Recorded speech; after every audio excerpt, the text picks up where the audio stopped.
ఓం శ్రీ గురుభ్యో నమ. ఆశ్రిత సత్ప్రసాదాభిముఖుండును యుద్ధ ప్రసన్నాననయీక్షణుండు సురుచిర నసుండు శుభ్రూయుగుండును సుక్కపోల తలుడును సుందరుండు హరి నీల సంశోభితాంగుండు తరుణుండు అరుణావలోకనోష్ఠాదరుండు కరుణాసముద్రుండు పురుషార్థనిధియను ప్రణతాశ్రయుండు శోభనకరుండు లలిత శ్రీవత్సలక్షణలక్షితుండు సర్వలోకశరణ్యుండు సర్వసాక్షి పురుషలక్షణయుక్తుండు పుణ్యశాలి అసితమేఘనిభశ్యాముడు అవ్యయుండు హారకిరీటకేయూర కంకణ ఘనభూషణాశ్రితపోషణుండు లాలిత కాంచీకలాపశోభిత కటిమండలుండు అంచిత కుండలుండు మహనీయ కౌస్తుభమణి ఘృణిచారు గ్రైవేయకుండు ఆనందదాయకుండు సలలిత ఘన శంఖ చక్ర గదా పద్మహస్తుండు భువన ప్రశస్తుడజుడు కమ్ర సౌరభ వనమాలికాధరుండు హత విమోహుండు నవ్య పీతాంబరుండు లలిత కాంచన నూపురాలంకృతుండు నిరతిశయ సద్గుణుడు దర్శనీయతముడు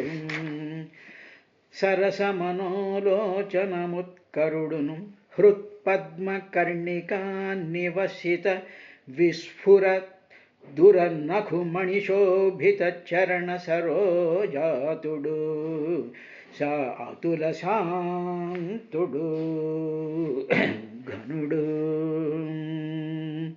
ధృతచిత్తుడు శాంతుడు నియత పరిభాషణుడు సుమహితాచారుడు వర్ణిత హరిమంగళగుణుడును మిత వన్యాసనుడు నగుచు మెలగగవలయున్. హరి ఓం. మైత్రేయ మహర్షిని విదురుడు, స్వామి, ఆ ప్రచేతసులు తండ్రి ఆజ్ఞను పాలించి వాళ్ళు సముద్ర జలంలో తపస్సు చేసుకోవడానికి వెళుతూ ఉండేటువంటి సందర్భంలో రుద్రుడు వాళ్ళకి మార్గమధ్యంలో వాళ్ళతో సమాగమం చెందాడు అని చెప్పావు కదా. ఆ రుద్రుడు వారిని కలిసినప్పుడు వాళ్ళని చూసి ఆయన ప్రసన్నుడయ్యాడు. ప్రసన్నుడైన తరువాత వాళ్ళకి ప్రయోజనకరమైనటువంటి ఒక ఉపదేశాన్ని చేశాడు అని చెప్పావు కదా. ఆయన చేసినటువంటి ఉపదేశం ఏమిటి? ఆ విషయంలో నుంచి వాళ్ళు తదుపరి ఏం చేశారు అనేటువంటి విశేషాన్ని నాకు వివరించవలసింది అని చెప్పి విదురుడు మైత్రేయ మహర్షిని కోరినట్టుగా సుఖబ్రహ్మ పరీక్షణ్ మహారాజుకి చెప్పినటువంటి విశేషాన్ని సూత మహర్షి సౌనికాది మహర్షులకి నైమిసారణ్యంలో చెప్పేటువంటి చతుర్థ స్కంధం 24వ అధ్యాయం తర్వాత 24వ అధ్యాయంలో 17వ శ్లోకం నుంచి ఈవేళ మనం చెప్పుకోవాలి. ఏమిటి అన్నాడు తర్వాత ఇంకా విదురుడు ఇంకా ఏమన్నాడు అంటే, సంగమః ఖలు విప్రర్షే శివేనేహ శరీరిణాం దుర్లభో మునయో దధ్యురసంగాద్యమభీప్సితం. ఓ బ్రహ్మర్షి, విప్రర్షే అంటే విప్రుల్లో గొప్పవాడైనటువంటి ఓ బ్రహ్మర్షి, లోకంలో ప్రాణులకి శివుడితో సమాగమం పొందడం శక్యం కాదు కదయ్యా. శివుడి యొక్క సంగమం, శివుడి యొక్క దర్శనం, శివుడితో సమాగమం తరువాత అంతేకాకుండా శివుడి నుంచి ఉపదేశం పొందడం లాంటి ఇవన్నీ కూడా పొందడం శక్యం కాదు కదా. శివేన సంగమ దుర్లభ కలు. కాబట్టి వాళ్ళు తర్వాత ఇంకా ఏమిటి అని చెప్తూ ఉంటారు. తర్వాత ఇంకా కూడా ఏమిటంటే, మునులందరూ కూడా సంసారాన్నంతటినీ కూడా వదిలేసేసి వాళ్ళు ఆ శివుణ్ణి ధ్యానిస్తూ ఉంటారు కదా. అలా ధ్యానిస్తూ అటువంటి సంసారాన్నే వదిలేసినటువంటి అసంగులైనటువంటి మననశీలురైనటువంటి మునులకే శివుడి యొక్క సాంగత్యం తరువాత ఆయన్ని చూడడం, ఆయనతో సాంగత్యం, ఆయన నుంచి ఉపదేశం పొందడం అనేటువంటిది సాధ్యం కాదు కదా మునులకి. ఎందుకు అంటే శివుడి యొక్క ఆ రహస్యాన్ని, ఆ శివుడి యొక్క తత్వాన్ని విదురుడు తాను అర్థం చేసుకున్నటువంటి విధానాన్ని ఈ విధంగా చెప్తాడు. ఆత్మా రామోపి యస్త్వైస్య లోకకల్పస్య రాధసే శక్యాయుక్తో విచరతి ఘోరయా భగవాన్ భవః. ఎందుకంటే శివుడు ఎప్పుడు ఎక్కడికి కదలకుండా శివభగవానుడు నిరంతరము కూడా ఆత్మయందే లయమైపోతూ ఉంటాడు, ఆత్మలోనే రమిస్తూ ఉంటాడు.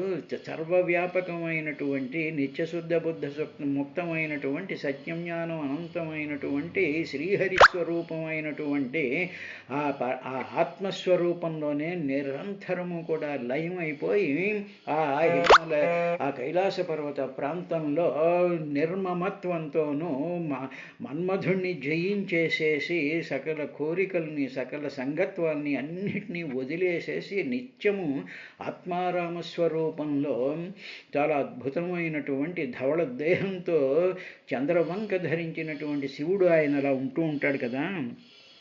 ఆయన ఒక్కసారి కానీ ఆయనకు అటువంటి మహాత్ముడైనటువంటి వాడు యొక్క దర్శనం కానీ, ఆయన మార్గంలో వెళుతూ ఉండడం కానీ, వెళుతూ ఉన్నప్పుడు కలవడం కానీ, ఇవన్నీ కూడా దుర్లభమైనటువంటి విశేషాలు కదా. ఎందుకంటే కదలకుండా ఆత్మారామంలో ఉండేటువంటి వాడు కదా.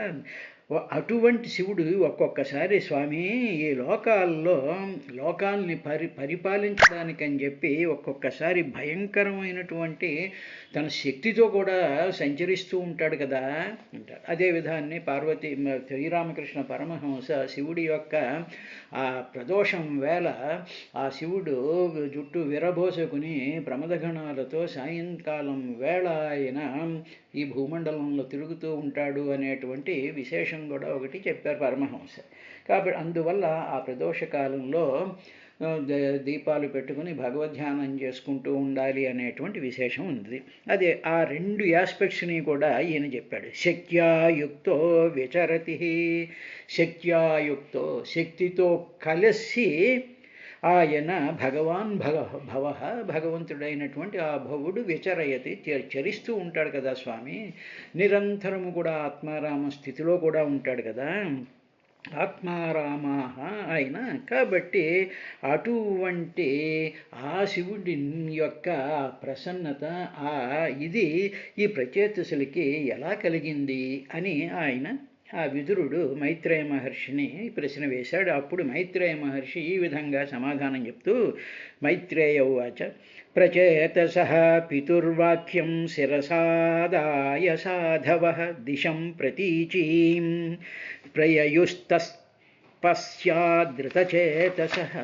ధృతచేతసః అంటే చాలా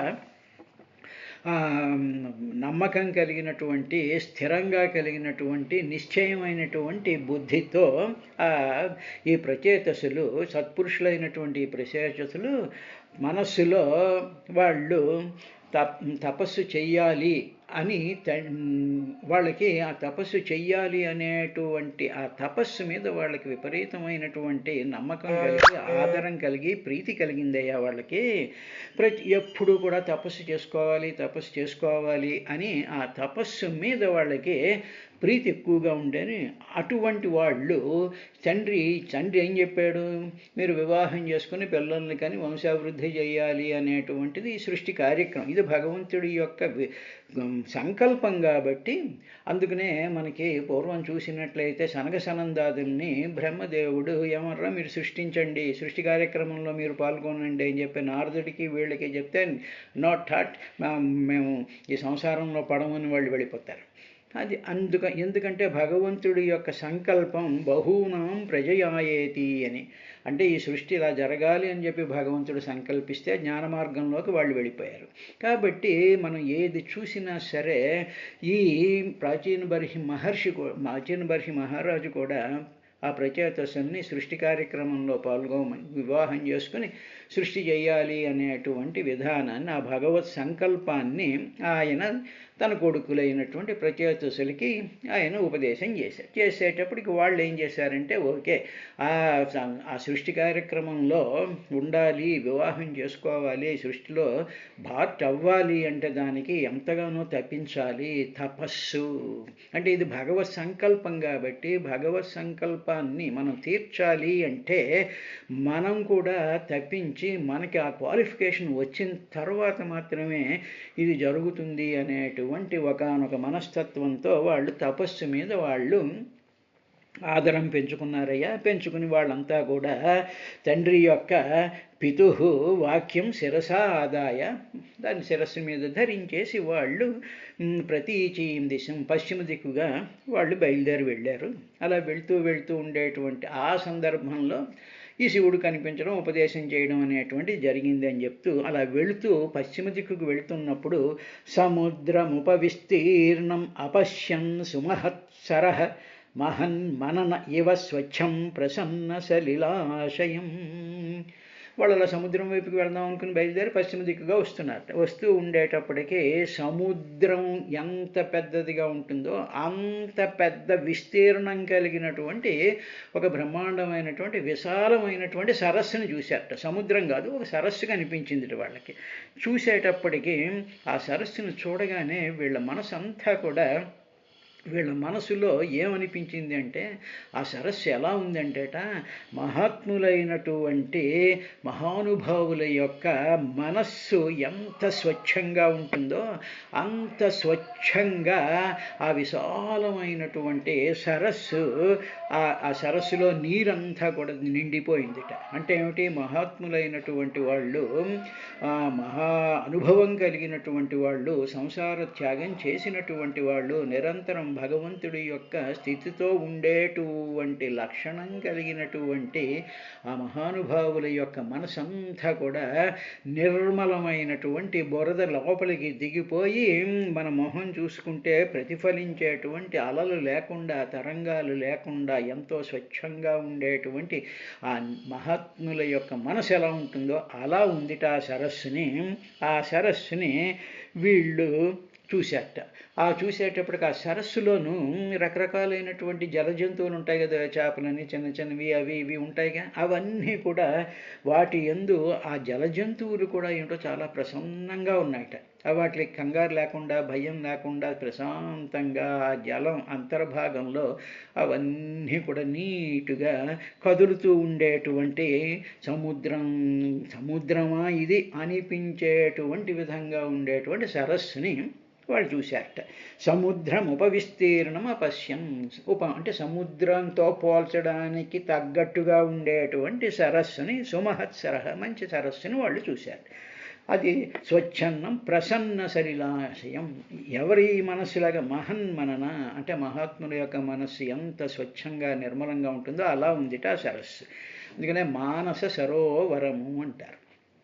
అంటే ఏమిటన్నమా, మహాత్ముల యొక్క మనస్సులో ఏ విధమైనటువంటి చింతలు కానీ, బాధలు కానీ, దుఃఖాలు కానీ, ఆసక్తులు కానీ, కోరికలు కానీ, లింకులు కానీ ఇవి ఏమీ లేకుండా పరమ పవిత్రమైనటువంటి పుణ్యమైనటువంటి శ్రీమన్నారాయణుడి యొక్క మహద్భుతమైనటువంటి నీల మేఘశ్యాముడైనటువంటి ఆ శ్రీహరి యొక్క రూపం ఏ విధంగా అయితే మనసులో ఉంటుందో అటువంటి మనస్సు మహాత్ములు ఉంటుంది కాబట్టి అటువంటి విధంగా మనస్సుని తయారు చేసుకోవడం అనేటువంటిది రిఫ్లెక్ట్ అయ్యేటువంటి విధంగా చెప్పారు. అందులో ఉండేటువంటి జల జంతువులు అవి కూడా చాలా ప్రసన్నంగానే ఉంటాయి. అంటే ఇప్పుడు మానవుడి మనసు ఉందనుకోండి, దాన్ని మనం ఇలాగ భగవద్ధ్యానంతో ప్రసన్నంగా పెట్టుకున్నాం అనుకోండి, అప్పుడు మనకి ఏవేవో చిన్న చిన్న ఆలోచనలు వస్తూ ఉంటాయిగా, ఆలోచనలు కదులుతూ ఉంటాయిగా.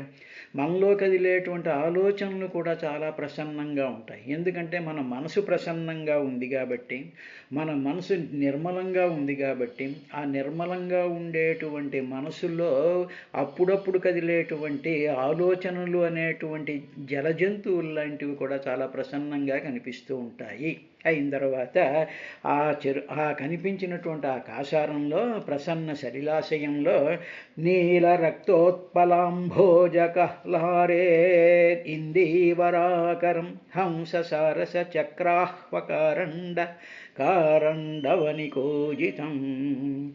ఆ సరస్సులో నల్ల కలువ ఉన్నాయిట, ఎరుపు నలుపు కలిసినటువంటి కలువలు ఉన్నాయిట, పద్మాలు ఉన్నాయి.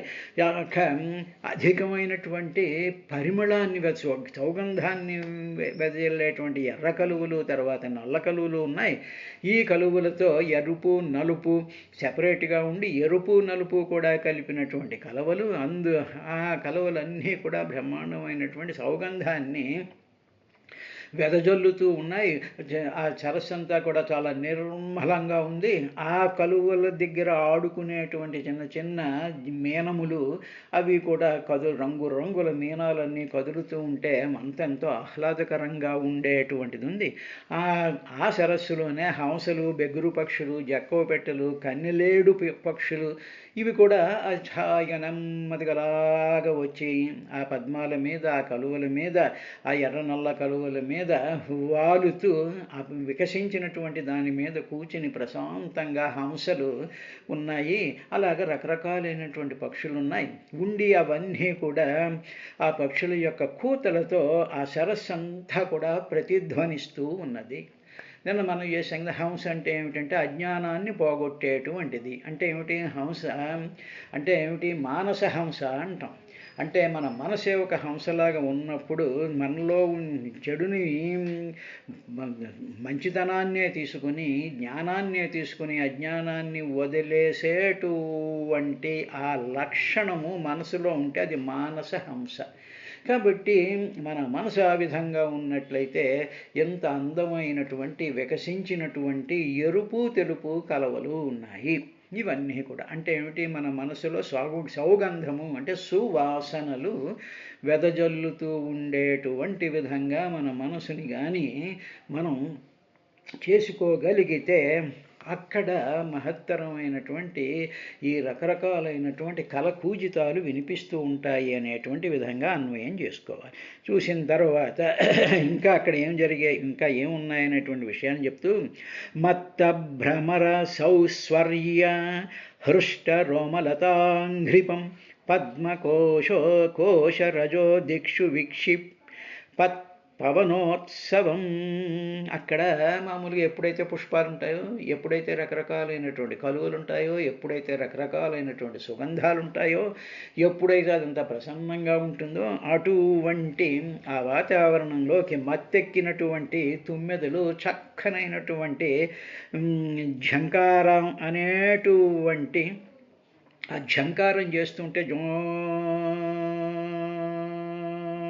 అనేటువంటి ఝంకారం చేస్తూ ఉంటే ఆ ఝంకారం చేత అక్కడ ఉండేటువంటి తీగలతో కూడినటువంటి ఆ చెట్లు కూడా సరోవరం కూడా చెట్లు ఉంటాయి కదా, చెట్లు అద్భుతమైనటువంటి మంచి అందమైనటువంటి తీగలు ఉంటాయి కదా, ఆ తీగల మీద పుష్పాలు ఉంటాయి కదా, చెరువులో కూడా ఇవన్నీ నల్ల కలువలు ఇవన్నీ కూడా ఉంటాయి కదా. ఈ ఝంకారం అది చేస్తూ ఉంటే ఝంకారం చేత తీగలతో కూడినటువంటి చెట్లు అవన్నీ కూడా పులకరించిపోతూ ఆ చెట్లు కూడా నెమ్మదిగా గాలికి ఇటు అటు ఉంటే పులకాంకరం పొందినటువంటి ఆ చెట్లలో పులకరింపులు కలిగాయి అనేటువంటి దానికి సూచనగా చిన్న చిన్న చిగుళ్ళు, లేతమైనటువంటి చిన్న చిన్న చిగుళ్ళు కూడా ప్రకాశించడం ప్రారంభిస్తూ ఉంటాయిట. ఆ సరస్సు లో ఉండేటువంటి పద్మాలు ఉన్నాయిగా, ఈ కలువలు ఉన్నాయిగా, ఈ పుష్పాలు ఉన్నాయిగా, వాటిల్లో ఉండేటువంటి ఆ పుప్పొడిని ఆ పుప్పొడిని మోసుకెళ్ళాలని చెప్పి వాయువు నెమ్మదిగా వస్తూ ఆ కలువల మీద, పద్మాల మీద ఈ గట్టును ఉండేటువంటి పుష్పాలలో ఉండేటువంటి సుగంధాన్ని అంతటినీ కూడా మోసుకు వెళుతూ మొత్తం ఆ వాతావరణాన్ని అంతటినీ కూడా సువాసన భరితం చేసేటువంటి విధంగా చేస్తూ ఇక్కడ ఏదో ఉత్సవం జరుగుతుందా అనేటువంటి విధంగా ఉండేటువంటి ఆ సరస్సు ప్రాంతాన్ని ఈ ప్రచేతసులు చూశారయ్యా అన్న. పద్మకోశ రజో దిక్షు విక్షిప్త పవనోత్సవం.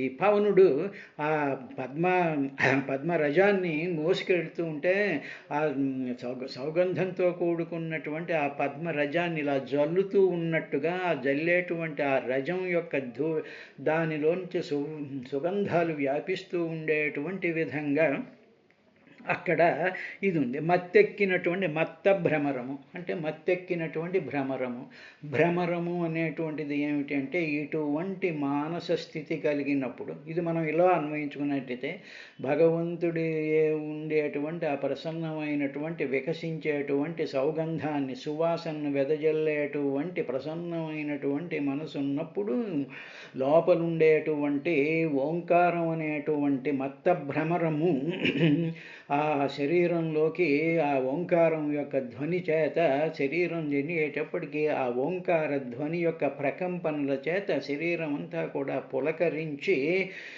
ఒక రకమైనటువంటి ఆనందం అనేటువంటి చిగుళ్ళు మనలో విస్తరిస్తూ ఉండడానికి తయారు చేసుకునేటువంటి మనోప్రవృత్తులనే ఈ విధంగా వాళ్ళు చూశారు అనేటువంటిది. అక్కడ వాళ్ళు అలా చూశారు, దాన్ని మనం అన్వయం ఈ విధంగా చేసుకోవాలి. అందుకనే మనం ఏ మంత్రాన్ని కానీ మనం మొదలు పెట్టేటప్పుడు ఓం విశ్వం విష్ణుర్వషట్కారో భూత భవ్య భవత్ప్రభు అంటాం. ఓం తత్సవితుర్వరేణ్యం భర్గో దేవస్య ధీమహి ధియో యో న ప్రచోదయాత్